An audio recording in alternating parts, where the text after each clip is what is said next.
Isang makatindig balahibong pagbubulgar po ni dating gobernador ng South Cotabato na si Manny Piñol sa mga nag-uumpugang dalawang pamilya na Marcos at Duterte dahil kagagawan po ng isang tao na si Romualdes.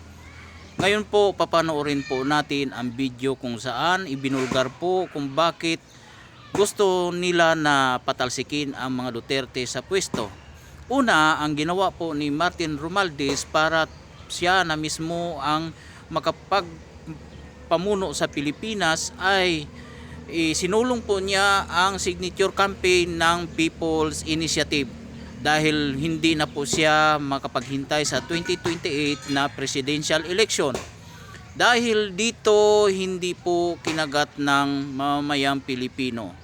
At dahil sa ginawa niyang ito, gusto siya na maging appointee bilang isang Prime Minister ng Pilipinas. Ikalawa, gusto niyang ipa-impeach si Inday at na-impeach na nga dahil gusto niya rin na hindi na makatakbo si Inday dahil si Inday lang po ang tanging makakatalo sa kanya sa 2028 eleksyon.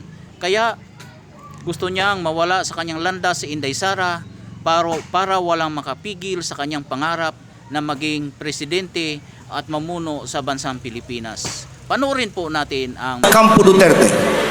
Why did it come to this? Bakit nangyari ito? Sapagkat merong isang tao na napakaaga gusto nang tuparin ang kanyang ambisyon na maging presidente ng Pilipinas. Ang unang ginawa nila, People's Initiative, they wanted to amend the Constitution so that we will shift from presidential to parliamentary and he can be appointed Prime Minister.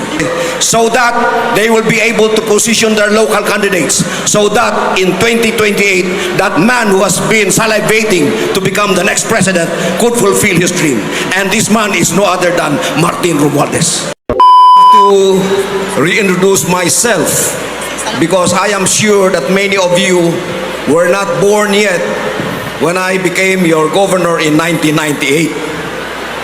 Ako po si Manny Piñol, anak ng Mlang. I graduated valedictorian from high school and elementary. I hold a doctorate degree in rural economic development. I was mayor of Mlang, governor of Cotabato, vice governor of Cotabato, Secretary of Agriculture, Chairman of the Mindanao Development Authority, and the first and only Filipino to be elected Chairperson of the United Nations Food and Agriculture Organization. My dear people, mga minamahal kong kababayan, I have to give you a national perspective of politics today so that you will understand, ma-translate natin sa ating lokal na politika. We are a nation in crisis. Ang utang natin is 16.3 trillion pesos. Ang popularity rating ng ating presidente is 14%, the lowest by any president in modern times. Divided ang ating bansa. Nag-aaway ang Campo Marcos at Campo Duterte. Why did it come to this? Bakit nangyari ito? Sapagkat merong isang tao na napakaaga gusto nang tuparin ang kanyang ambisyon na maging presidente ng Pilipinas. Ang unang ginawa nila, People's Initiative, they wanted to amend the Constitution so that we will shift from presidential to parliamentary and he can be appointed Prime Minister. Hindi nagtagumpay yun, 26 billion ng gastos. Gumawa sila ng bagong programa, ayuda. Etong mga perang binibigay sa inyo, hindi itutulong sa mahihirap. Ito ay pambili ng boto natin para yung kanilang kandidato sa lokal ngayong eleksyon ay mananalo in preparation for 2028. Hindi pa rin nakontento, they impeached Sara Duterte.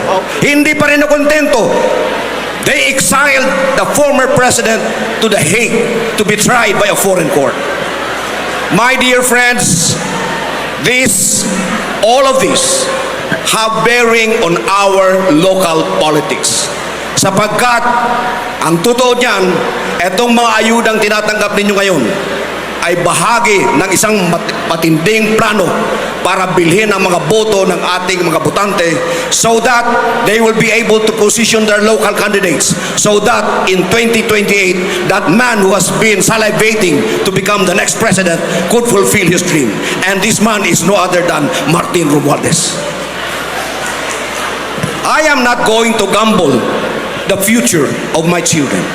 I am not going to gamble the future of our province. Kaya nung magdesisyon ako na tumakbo bilang gobernador, gumawa ako ng programa to create an independent, virtual independent province of North Cotabato.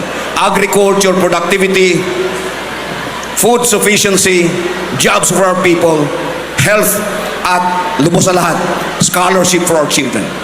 My dear friends, we will focus on agriculture. There is no other way. Ang palay ngayon, 15. Ang bigas, 60. Hindi pwedeng magpatuloy yan. We have to do something about it. And we have to come up with a program to stop this.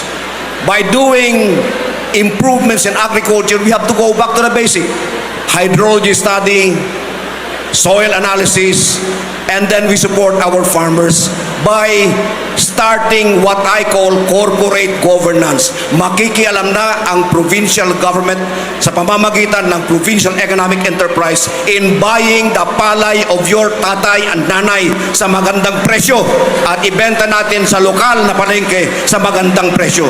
We will also support our corn farmers by buying their corn at a good price and, of course, selling feeds, supporting our livestock and our poultry programs.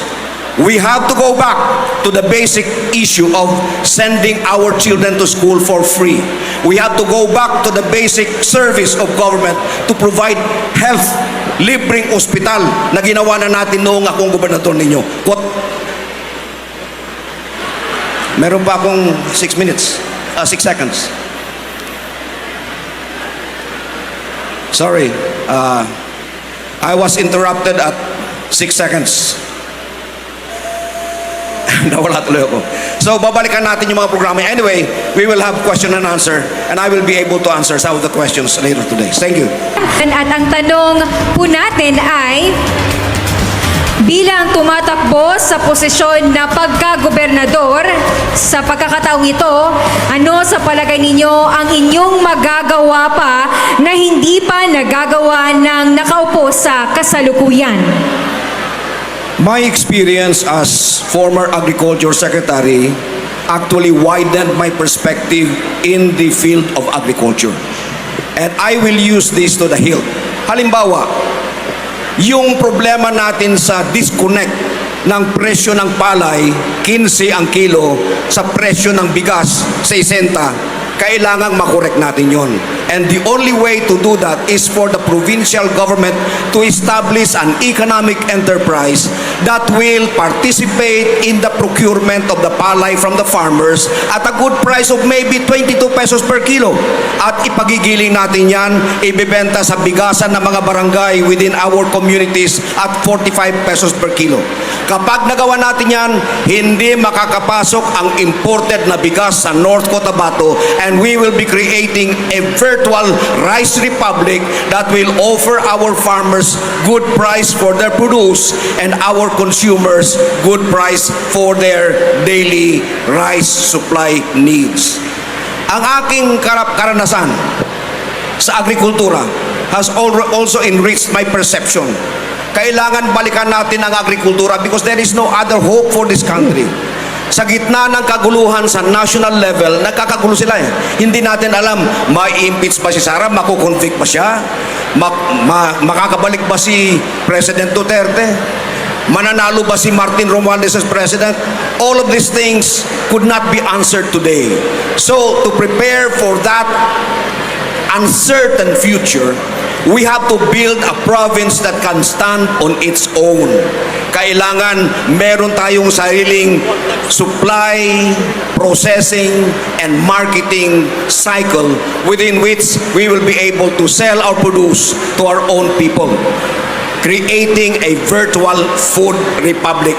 Wala tayong magagawa. Kailangan nating proteksyonan ang ating probinsya, kailangan nating proteksyonan ang ating mga magsasaka para magtagumpay tayo. Thank you so much, Sir Manny Piñol.